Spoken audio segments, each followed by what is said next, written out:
In this video, we're going to go over how to log in as the administrator for your event.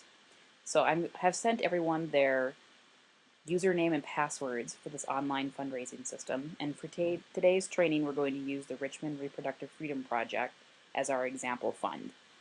So you're going to go to the main link for the online fundraising site and hit participant login.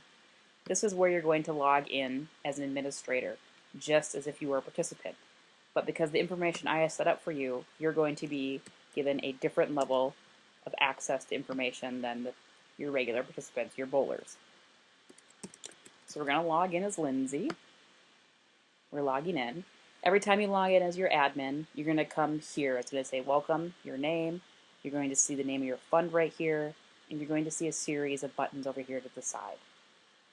Whenever you leave this page and you're logged in as the administrator and you want to get back to this page, click Participant Login. It'll always bring you back to this page right here. So the first thing I want you to do after you've logged in is edit your fund info.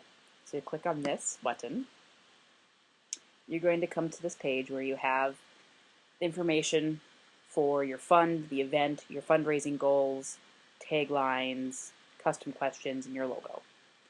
So go through and make sure your fund name is correct, city, state, your website, the fund manager info. This is primarily for our purposes. It doesn't show up anywhere on the fundraising site for other people to see, just for me.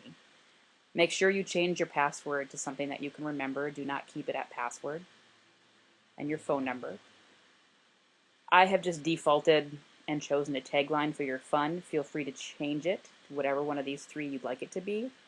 We're going to change this one to Strike Hide Nationwide.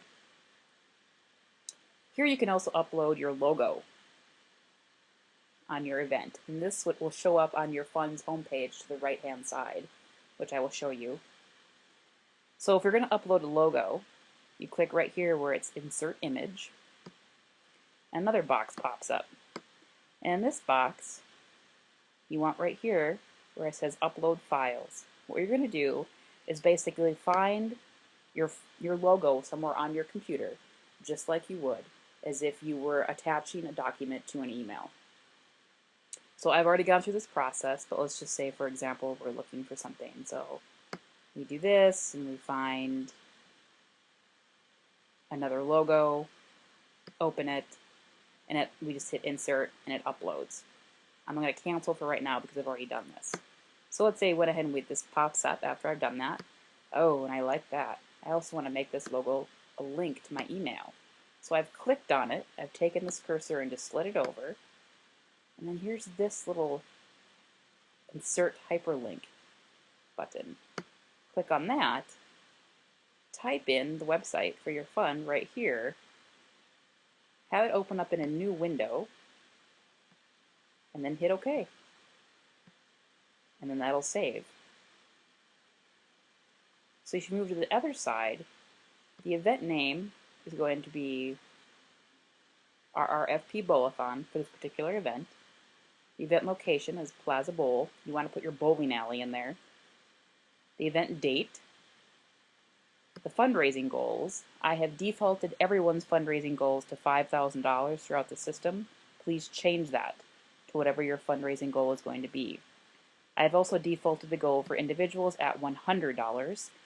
If you have a higher default goal for people, please feel free to change that. Otherwise, I'd highly recommend just keeping it at $100 per person.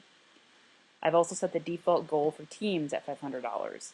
If you want to increase that, feel free. Otherwise, again, I'd recommend just leaving that at $500. In this custom questions area, you can have up to 5 questions that are on the participant registration form that have to answer. These questions would include things like, what size t-shirt would you like? Where did you hear about the event? Those types of things that you want to pull from your bowlers when they're registering. So we don't really care where people are hearing from the event, so we're going to delete that right now. And we're just going to ask something silly just so I can show you. What's your favorite color? And what's your bowling nickname? Okay, great. So that's what we want to do. What we do is we hit save. Save changes. The page will reload and you should see